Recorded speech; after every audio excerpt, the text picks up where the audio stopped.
Classes में स्वागत है दोस्तों आप सभी लोगों का। आज अपन पढ़ने वाले हैं स्टरलाइजेशन टॉपिक। और ये टॉपिक आपको पता है कि नोट सेट के एग्ज़ाम के लिए बहुत बहुत इम्पोर्टेंट रहता है। सभी जितने भी CHO एग्ज़ाम्स हैं, ESIC हो या फिर आप क्लिनिकल प्रैक्टिस कर रहे हैं, तो उस पर्पज़ से भी स्टरलाइजेशन टॉपिक बहुत ज़्यादा इम्पोर्टेंट रहता है। जैसे आप कभी कभी OT में आपकी ड्यूटी लगाई जाती है, तो वहाँ पे भी आपको स्टरलाइजेशन डिसइंफेक्शन का डिफ्रेंशिएट पता होना चाहिए कि डिसइंफेक्शन क्या होता है, स्टरलाइजेशन क्या होता है।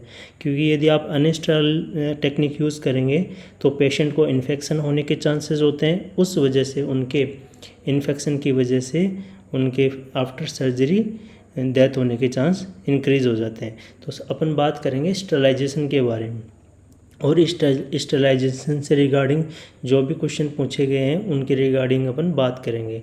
तो स्टरलाइजेशन की बात करें तो आपके सामने एक इमेज दिया गया है। ये इमेज है ऑटोक्लेव। इसको क्या बोला जाता है? इसको बोला जाता है ऑटोक्लेव। तो ऑटोक्लेव के इन्वेंटर का नाम पूछा गया था दोस्तों। ऑटोक्लेव के इन्वेंटर का नाम, तो उसका नाम है चार्ल्स चैम्बरलैंड। क्या नाम है? चार्ल्स चैम्बरलैंड। चार्ल्स चैम्बरलैंड नाम है, ठीक है। ये चार्ल्स चैम्बरलैंड है, चार्ल्स चैम्बरलैंड, ठीक है। नेक्स्ट बात करें अपन कि यदि अपन ऑटोक्लेव कर रहे हैं, और ऑटोक्लेव कर जब भी ऑटोक्लेव प्रोसेस होता है तो वहाँ पे तीन तरीके से अपन ये मतलब पता करते हैं कि ये चीज़ें ऑटोक्लेव हुआ है या नहीं हुआ है। यदि ऑटोक्लेव नहीं होता है तो इस तरह से शो होता है, और ऑटोक्लेव सक्सेस हो जाता है मतलब पास हो गया, ऑटोक्लेव हो चुका है तो इस तरह से शो होगा। अगर ऑटोक्लेव फेल हो जाता है तो इस तरह से शो होता है। ये इस तरह से शो होता है ऑटोक्लेव यदि फेल हो जाता है।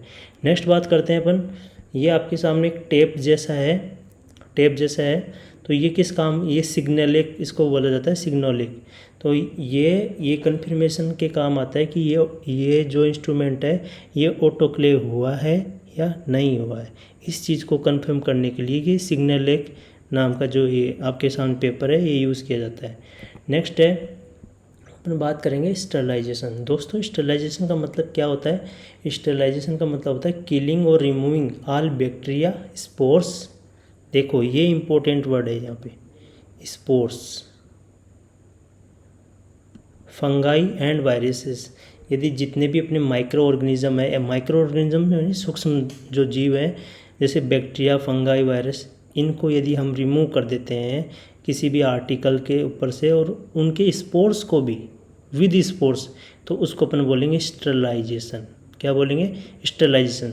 तो स्टरलाइजेशन की जब भी आपको डेफिनेशन पूछी जाए तो उसमें स्पोर्स ज़रूर इंक्लूड करना है कि विद स्पोर्स अपन सभी माइक्रो ऑर्गेनिज्म को यदि अपन रिमूव करते हैं तो उसको स्टरलाइजेशन कहते हैं। नेक्स्ट अपन डिस्कस करेंगे डिसइंफेक्शन क्या होता है।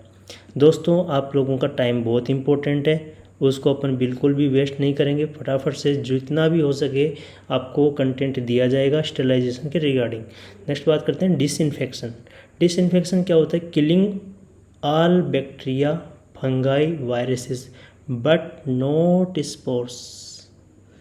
ये इंपॉर्टेंट लाइन है इसमें, but not spores. Spores include नहीं होता है डिसइंफेक्शन में, ठीक है। नेक्स्ट बात करते हैं, एक वर्ड सुना होगा एंटीसेप्टिक। एंटीसेप्टिक क्रीम बोरोप्लस आपने लिखा होगा, उस पर लिखा रहता है एंटीसेप्टिक क्रीम है ये क्या करती है? माइक्रो ऑर्गेनिज्म की ग्रोथ को रोकती है, स्टॉप करती है, ग्रोथ को इनहिबिट करती है, तो उसे बोलते हैं एंटीसेप्सिस। देखो डिसइंफेक्शन भी क्या कर रहा है? किल कर रहा है। क्या कर रहा है? किल कर रहा है। और स्टरलाइजेशन में भी क्या हो रहा है? किल। बट डिफरेंशिएट इतना ही है, एक में स्पोर्स किल हो रहा है, एक में विदाउट स्पोर्स हो रहा है। एंटीसेप्सिस में क्या हो रहा है? ग्रोथ इनहिबिट हो रही है। नेक्स्ट है एसेप्टिक। आपने एसेप्टिक टेक्निक पढ़ी होगी कि जब भी अपन OT में जाते हैं या फिर ऐसे कोई प्रोसीजर्स जिनमें इन्फेक्शन के चांसेस ज़्यादा हैं, जैसे कि कैथेटराइजेशन करते हैं तो उसमें भी UTI होने के चांसेस हैं। UTI का मोस्ट कॉमन कोज क्या है बच्चों? E. coli है। ऐसे ऐसे डिफरेंट प्रोसीजर के अंदर डिफरेंट पॉजिटिव एजेंट्स होते हैं जिनकी वजह से सेप्टिक कंडीशन हो सकती है। तो एसेप्टिक्स का मतलब क्या होता है? Organisms are prevented to assist the patient और इंडिविजुअल, ताकि अपन एसेप्टिक मेथड से क्या करते हैं, जो ऑर्गेनिज्म है उसको रोका जाता है, ताकि पेशेंट को प्रॉब्लम नहीं हो। नेक्स्ट बात करते हैं अपन कौन से मटेरियल को कौन से मेथड से अपन स्टरलाइज करते हैं, मतलब कौन सा मटेरियल है, ऐसा कौन सा मटेरियल है उसको कौन से मेथड से अपन स्टरलाइज करते हैं। तो बात करेंगे अपन ऑल थिएटर एप्लियंस, मतलब ओटी के अंदर जितने भी होते हैं, जिन इंस्ट्रूमेंट को भी अपने को यूज़ करना है उनको अपन क्या करते हैं, ऑटोक्लेव करते हैं। क्या करते हैं, ऑटोक्लेव किया जाता है। ऑटोक्लेव के बारे में अपन अभी डिस्कस करने वाले हैं, ठीक है, कि ऑटोक्लेव क्या होता है क्या नहीं होता है, इसका चेम्बर, इसका टेम्परेचर कितना होता है, ये सब अपन डिस्कस करने वाले हैं। नेक्स्ट है शार्प इंस्ट्रूमेंट। शार्प इंस्ट्रूमेंट की बात करें, शार्प इंस्ट्रूमेंट जैसे सीजर हो गया, नीडल हो गई, ब्लेड। देखो ब्लेड के रिगार्डिंग हर एग्जाम में क्वेश्चन आता है, तो इसको ज़रूर देखना आप। तो इन सबको करते हैं ग्लूट्री एल्डिहाइड 2% ग्लूट्री एल्डिहाइड और लाइजोल। तो 2% ग्लूट्री एल्डिहाइड याद रखना, जितने भी शार्प इंस्ट्रूमेंट है उनको ये करना है। और प्लास्टिक मटेरियल्स को, और एंडोस्कोप क्या है, एक प्लास्टिक मटेरियल है, तो इसको भी ग्लूट्री एल्डिहाइड से करना है। रबर वाला हो गया, रबर, प्लास्टिक, इन सबको किससे करते हैं अपन, ग्लूट्री एल्डिहाइड। इसको हम बच्चों साइडेक्स सॉल्यूशन भी कहते हैं। क्या बोलते हैं, सीडेक्स सॉल्यूशन।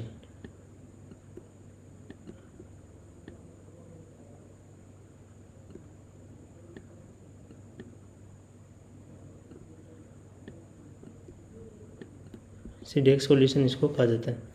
नेक्स्ट बात करते हैं अपन सिरिंजेस की बात करें, सिरिंजेस की बात करते हैं। सिरिंजेस को ऑटोक्लेव किया जाता है। मेन इसके लिए याद रखना गामा रेडिएशन। क्या याद रखना है आपको, गामा रेडिएशन, क्योंकि जो भी सिरिंजेस होती हैं उनको लार्ज स्केल पे स्टरलाइज किया जाता है। लार्ज स्केल पे स्टरलाइज किया करने का मतलब है उसको, मतलब कंपनी में, फैक्ट्रियों में, वहाँ पे स्टरलाइज किया जाता है जब वो पैक होने से पहले। तो वहाँ पे क्या है, ऑटोक्लेव करना इतना थोड़ा महंगा पड़ जाएगा, उसमें टाइम कंज्यूमिंग भी ज़्यादा रहेगा, इसलिए गामा रेडिएशन बेस्ट मेथड होता है। नेक्स्ट बात करते हैं heart lung machine. Heart lung machine जब हार्ट ट्रांसप्लांट करते हैं तब काम में ली जाती है हार्ट लंग मशीन। तो इथाइलिन ऑक्साइड, ईटीओ जिसको बोलते हैं, ईटीओ, तो ईटीओ यूज़ करते हैं अपन हार्ट लंग मशीन को स्टरलाइज करने के लिए। इसका इमेजेस भी आपको दिखाया जाएगा। डिस्पोजेबल आर्टिकल, और ऐसे आर्टिकल जिनको हम फेंक देते हैं, जैसे सिरिंज को अपन फेंक देते हैं, यूज़ किए और फेंक देते हैं, ठीक है। किस में जाता है सिरिंज वाला पार्ट, किस में जाता है दोस्तों, निडल वाला पार्ट किस में जाता है, पंक्चर प्रूफ कंटेनर में, और जो पीछे का पिस्टन और बैरल जो बचता है वो रेड में जाता है, ठीक है। तो डिस्पोजेबल आर्टिकल्स को गामा रेडिएशन के थ्रू करते हैं, ठीक है। नेक्स्ट है ओटी, ऑपरेशन थिएटर और रूम को यूवी रेडिएशन और by formaldehyde, in mainly formaldehyde से अपन करते हैं। ओटी को अपन स्टरलाइज करते हैं फॉर्मल्डिहाइड से। नेक्स्ट है सीरा और बायोलॉजिकल मटेरियल्स को फिल्ट्रेशन से। नेक्स्ट है लैब ग्लासवेयर, जो लैब के अंदर ब्यूरेट, पिपेट यूज़ होती हैं माइक्रोबायोलॉजी लैब के अंदर, उन सबको किससे किया जाता है, हॉट एयर ओवन से। किससे किया जाता है, हॉट एयर ओवन। देखो आपको सिंपली पढ़ना है, पहले आप ये पढ़ लो कौन सा मटेरियल को कौन से मेथड से करना है, फिर हम डिस्कस करेंगे इनके टेम्परेचर के रिगार्डिंग कि कौन से मेथड के अंदर कितना टेम्परेचर यूज़ किया जाता है। तो नेक्स्ट है वार्ड, सिकरूम और फर्नीचर।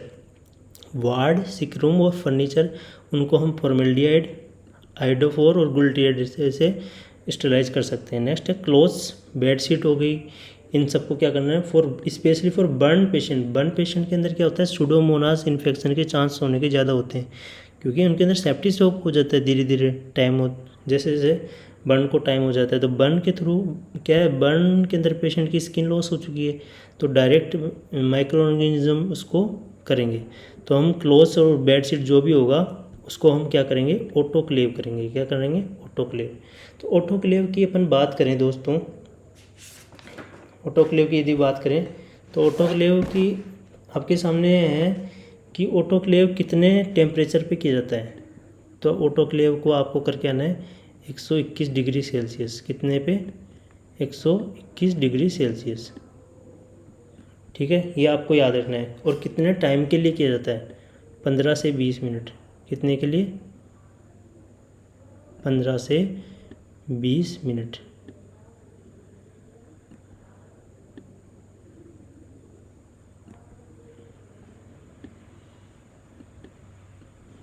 ये आपको लिख लेना है, ठीक है। 15 से 20 मिनट के लिए, और 121 डिग्री सेल्सियस पे अपन करते हैं। और प्रेशर कितना होता है 15 PSI 15 PSI 15 PSI इसका प्रेशर होता है। 15 PSI प्रेशर होता है ऑटोक्लेव का, 121 डिग्री सेल्सियस टेम्परेचर होता है, और 15 से 20 मिनट के लिए ये हो गया टाइम। ठीक है, ये हो गया टेम्परेचर। ठीक है, ये याद रखना, टाइम ऊपर टेम्परेचर हो गया, टाइम हो गया, और ये प्रेशर 15। ठीक है, नेक्स्ट बात करते हैं, इसको दूसरे टेम्परेचर भी करते हैं ऑटोक्लेव को। यदि हम 134 डिग्री पे करें, कितने पे 134 पे,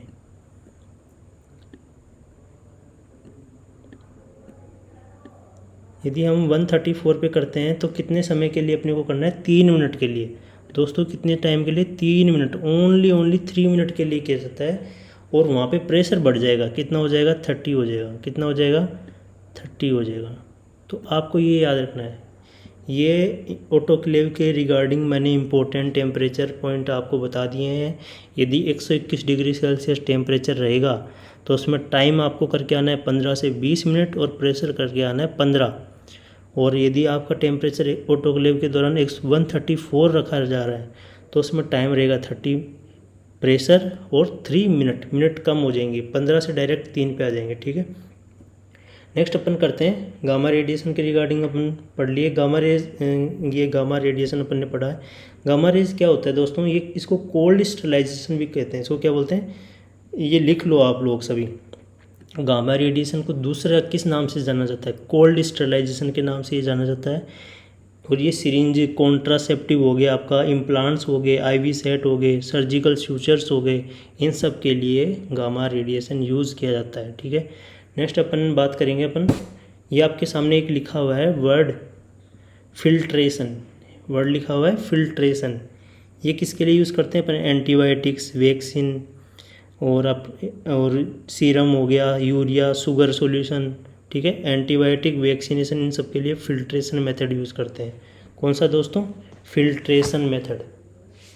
नेक्स्ट बात करेंगे अपन, आपके सामने लिखा हुआ है हॉट एयर ऑन। क्या लिखा हुआ है, हॉट एयर ऑन, ये लिखा हुआ बहुत ज़्यादा इम्पोर्टेंट है, हॉट एयर ऑन। तो इसका टेम्परेचर कितना होता है 160, कितना होता है 160।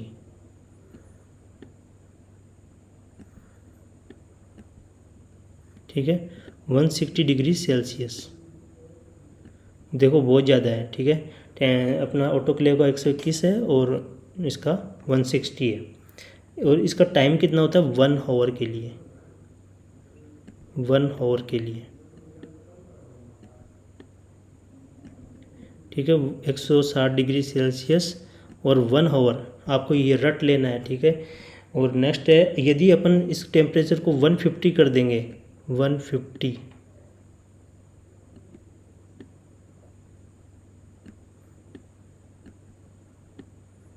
यदि 150 यदि कर दोगे तो इसको 2 आवर तक करना पड़ेगा आपको। फिर देखो 10 डिग्री भी यदि घटा दिए तो टाइम बढ़ाना पड़ेगा। ठीक है, तो ऑप्शन पे डिपेंड होता है, एग्ज़ाम में जो आंसर होता है वो ऑप्शन पे डिपेंड होता है। यदि आपको 160 डिग्री सेल्सियस और 1 आवर दिया हुआ है तो ये भी सही है, और 150 डिग्री सेल्सियस और 2 आवर दिया हुआ है तो ये भी सही है।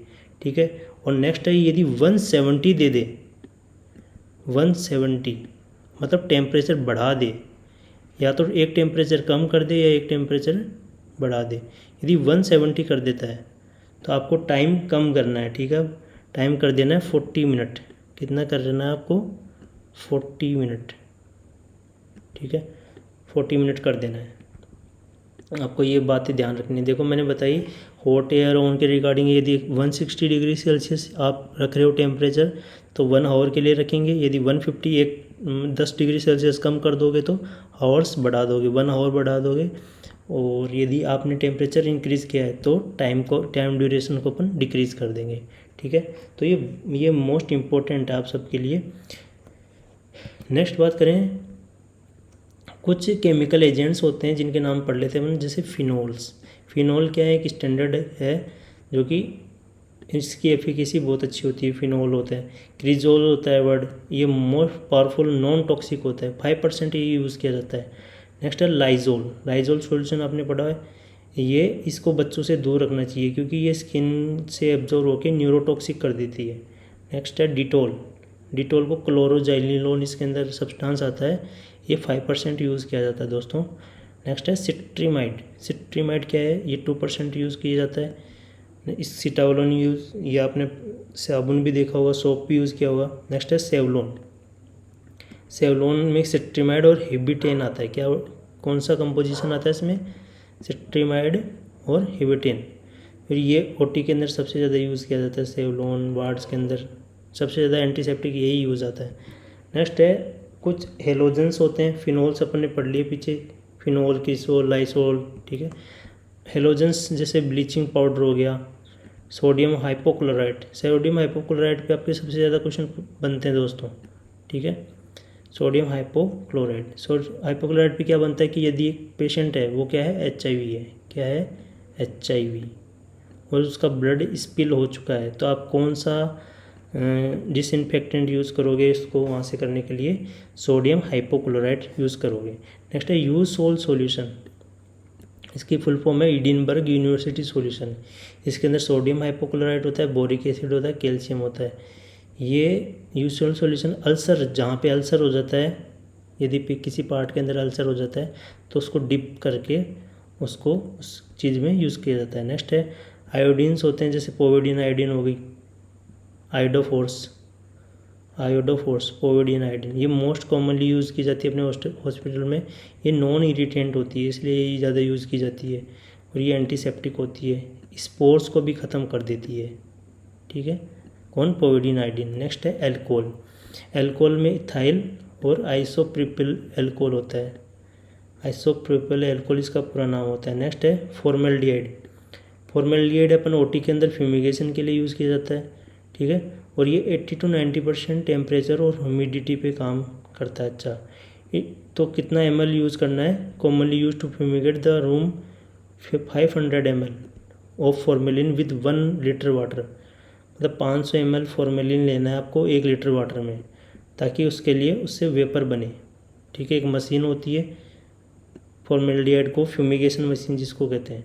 फॉर्मेल्डिहाइड वेपर क्या करेगी, उस चीज़ से उसको स्टेलाइज कर देगी रूम को, और कितने हावर्स के लिए, 12 हावर्स के लिए बंद रखना है आपको ओटी को, 12 हावर्स के लिए मिनिमम बंद रखना है यदि आपको अदर केयर्स करवाने हैं। नेक्स्ट बात करेंगे ग्लूटाल्डिहाइड। देखो आपने जो भी स्टेलाइज एजेंट पढ़े थे उनको अपन डिस्क्राइब कर रहे हैं। ग्लूटाल्डिहाइड इसको साइडेक्स 2% भी बोला जाता है, और ये कब कब यूज़ किया जाता है, जब भी आपके जो भी रबर और प्लास्टिक मटेरियल हो गए उनको, एंडोस्कोप हो गया, उनको स्टेलाइज करने के लिए, और 10 हावर्स के लिए डिप करना है। ये इंपॉर्टेंट है दोस्तों, मैं जो भी आपके सामने ये पॉइंट्स ला रहा हूँ ये सभी स्टैंडर्ड और ऑथेंटिक्स बुक से लिए गए हैं, तो आप इसके अंदर बिल्कुल भी डाउट ना रहे कि ये गलत होगा, ये नहीं होगा, हमें मिसकंसेप्शन हो जाएगा, हमने ऑलरेडी ये पढ़ा हुआ है। तो आपके सामने जो भी ये डाटा लिया गया है ये ऑथेंटिक है। नेक्स्ट है 10 हावर्स के लिए आपको डिप करके रखना है, ताकि आपको स्टेलाइज अच्छे से हो सके। ये एक पोटेंट बैक्टीरियासिड, स्पोरोसिड, फंगीसिड और वायरिसिड होता है ग्लूटाल्डिहाइड। नेक्स्ट है हाइड्रोजन पेरोक्साइड। हाइड्रोजन पेरोक्साइड कब यूज़ करते हैं अपन, it is use to topical oxygen therapy. इसमें ये क्या, जैसे वुंड हो गया, वुंड को क्लीन करने के लिए, कैविटीज़ बन गई है कहीं पे, पैरों पे अल्सर बन गया है, इन सबको अपन, और जैसे माउथ को वॉश करने के लिए, ईयर ड्रॉप क्लियर वैक्स करने के लिए इन जगह हाइड्रोजन पेरोक्साइड यूज़ किया जाता है। नेक्स्ट है अपन एक्रीफ्लेविन और प्रोफ्लेविन, ये भी होते हैं, ये ऑरेंज कलर के डाइज होते हैं, ये एंटीसेप्टिक के रूप में यूज़ किए जाते हैं। ये पॉजिटिव और नेगेटिव ग्राम बैक्टीरिया होते हैं, उन दोनों के अगेंस्ट काम करते हैं। पस और बॉडी फ्लूइड्स को मतलब डिसइंफेक्ट करने के काम में लिए जाते हैं। नेक्स्ट है इथाइलिन ऑक्साइड। इथाइलिन ऑक्साइड भी क्या करती है, किल कर देती है सभी प्रकार के वायरस, बैक्टीरिया, फंगाई, स्पोर्स को, इटियो। नेक्स्ट है साइडेक्स सॉल्यूशन। साइडेक्स 2% यूज़ किया जाता है हमेशा, जिसे ग्लूटाल्डिहाइड भी बोला जाता है। फॉर्मेलिन में कितना परसेंट फॉर्मेल्डिहाइड होता है, 35% होता है। Formalin is 35% solution of formaldehyde. Next है अवेलेबल CL जो क्लोराइड होता है, ब्लीचिंग पाउडर होता है। ये क्वेश्चन आए हुए हैं दोस्तों, सभी के सभी क्वेश्चन आपके सामने, जितना भी ये मैंने कंटेंट लिया है ये सब आए हुए हैं, आपको बस रिवीजन करना है, एक बार सुनना है। और जो भी क्लोराइड होता है ब्लीचिंग पाउडर में कितना होता है, क्लोरीन 33% होता है, ये मोस्ट इंपॉर्टेंट है 33%। नेक्स्ट है available chloride in sodium hypochlorite में कितना होता है, अगर आपने ब्लीचिंग पाउडर आ जाए तो 33% करना है, और यदि सोडियम हाइपोक्लोराइट आ जाए आपके सामने, जैसे कि HIV पेशेंट के जो भी बेड लिलियन होंगे, सबको अपन किससे करना है स्टरलाइज डिसइंफेक्शन, आपको सोडियम हाइपोक्लोराइट से ही करना है, ताकि अपन किल्स कर सकें पैरोन्स को जो भी हैं, तो 25% होता है उसमें। और ब्लेडर वॉश, जैसे कि आपका यूरिनरी ब्लेडर हो गया, उसको वॉश करने के लिए कॉन्डी लोशन यूज़ करते हैं, 0.1% पोटेशियम परमैंगनेट, ठीक है। हैंड वॉश, जब भी अपन हैंड वॉश करते हैं, क्लोरोजाइलिनोन, डिटोल, सेवलोन, ये सब स्प्रिट हो गया, ठीक है, आइसोप्रोपिल एल्कोहल हो गया, स्क्रब करने के लिए, हैंड वॉश के लिए ये सब यूज़ किए जाते हैं।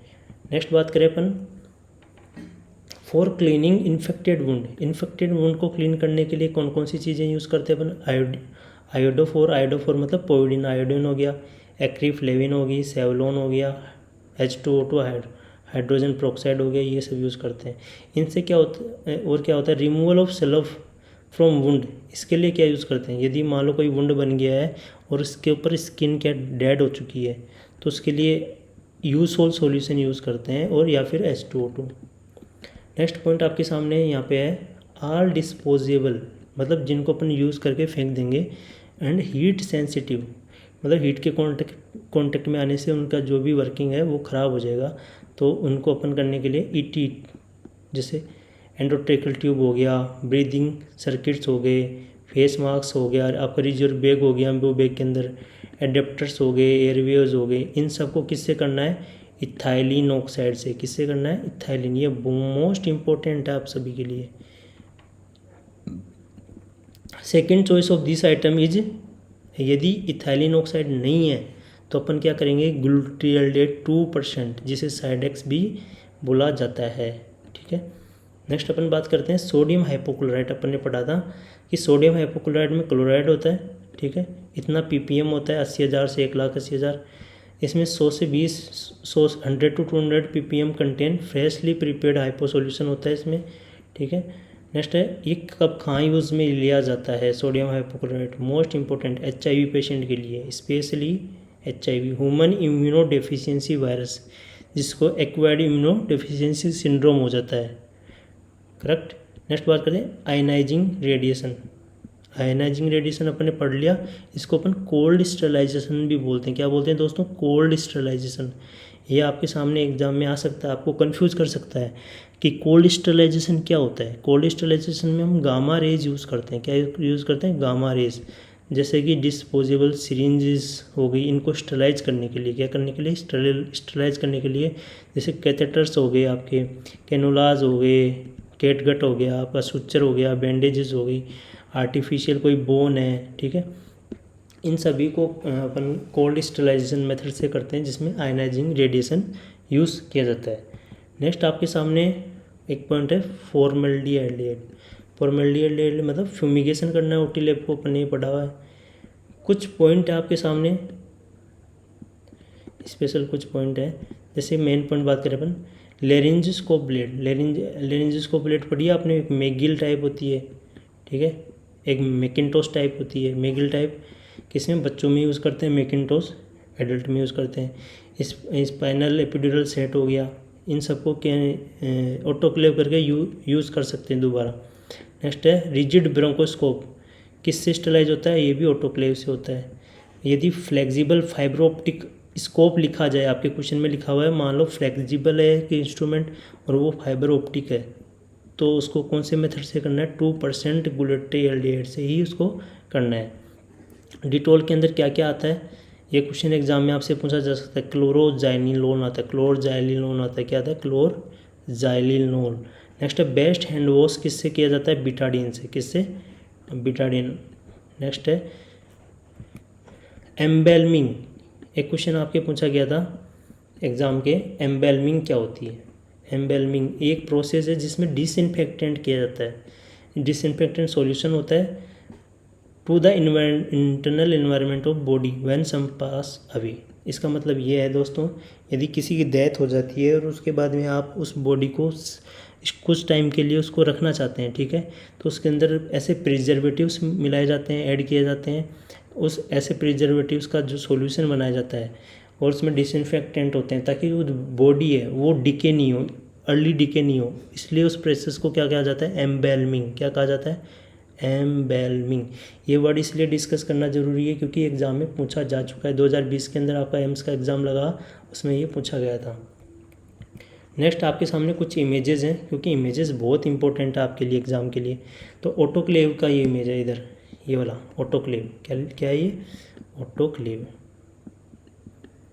ठीक है। तो ऑटोक्लेव का टेम्परेचर अपने डिस्कस किया था दोस्तों। यदि 121 डिग्री सेल्सियस है तो 15 से 20 मिनट के लिए, और 15 PSI प्रेशर हो गया। और 134 यदि डिग्री सेल्सियस टेम्परेचर है तो 3 मिनट के लिए करेंगे, और 30 उसका PSI होगा, प्रेशर होगा। नेक्स्ट आपके सामने ये हॉट एयर ऑन, क्या चीज़ है? Hot air on. ये देखो हॉट एयर ऑन का इमेज है। इसके अंदर टेम्परेचर रखना है 160 डिग्री सेल्सियस और 1 आवर के लिए। और यदि 170 रख रहे हो तो टाइम कम कर दोगे, 40 मिनट कर दोगे दोस्तों। और यदि टेम्परेचर कम करोगे, 150 कर दोगे, तो 2 आवर्स के लिए आप इसमें रखना है।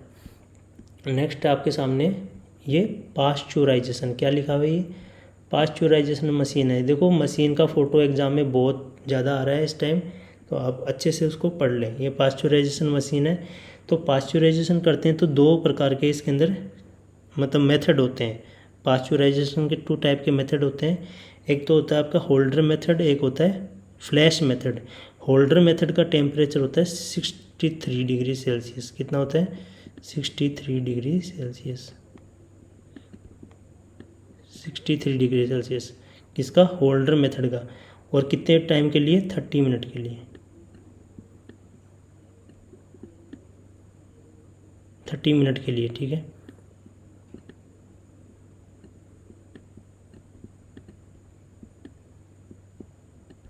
और यदि फ्लैश मेथड की बात, ये होल्डर मेथड का एग्जांपल आपके सामने। होल्डर मेथड का टेम्परेचर 60 डिग्री सेल्सियस और 30 मिनट के लिए। यही मेथड अपन फ्लैश मेथड की बात करें। पास्चुराइजेशन के 2 मेथड होते हैं, होल्डर और फ्लैश मेथड। फ्लैश मेथड के अंदर क्या करेंगे अपन? टेम्परेचर को इंक्रीज़ कर देंगे, 72 डिग्री सेल्सियस हो जाएगा टेम्परेचर। कितना? 72।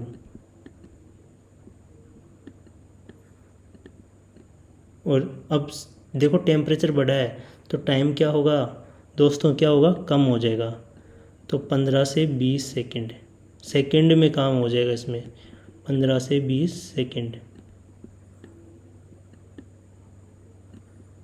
ठीक है। तो होल्डर मेथड और फ्लैश मेथड, ये पास्चुराइजेशन के 2 मेथड हैं जिसमें आपको टेम्परेचर और टाइम बता दिया गया है। इसके लिए एक टेस्ट भी करते हैं, उसका नाम है फोस्फेटेज टेस्ट। कौन सा? फोस्फेटेज टेस्ट होता है दोस्तों जो कि मिल्क के पास्चुराइजेशन, ये मतलब पास्चुराइजेशन मेथड है, यदि वो अच्छे से हुआ या नहीं हुआ उस चीज़ को कंफर्म करने के लिए फोस्फेटेज टेस्ट किया जाता है।